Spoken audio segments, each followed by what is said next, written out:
से मिले अगर धन्यवाद।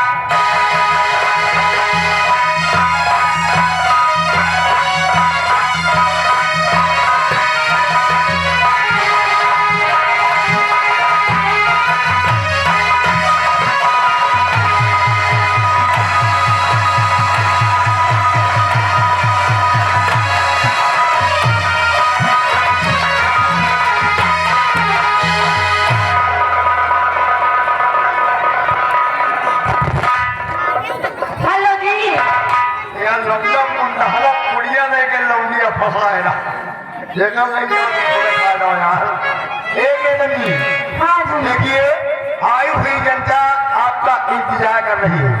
ये प्यारी प्यारी जनता आपकी बुखार में दूसरे गाना सुनना चाह रही। कोई बढ़िया गीत सुनाइए यार। जी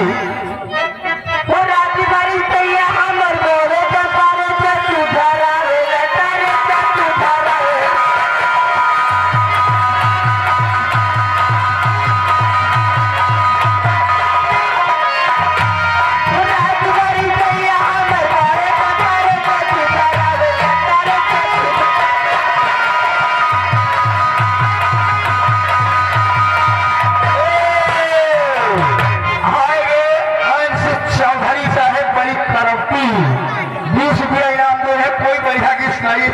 जी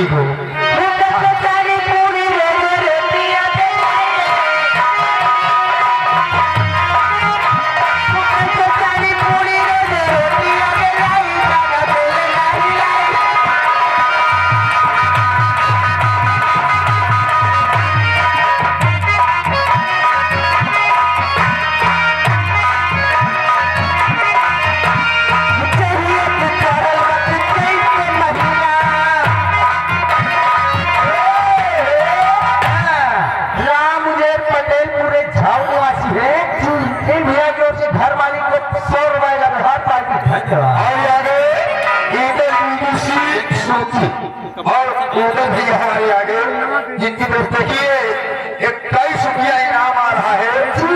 हर मालिकी है, ठीक है।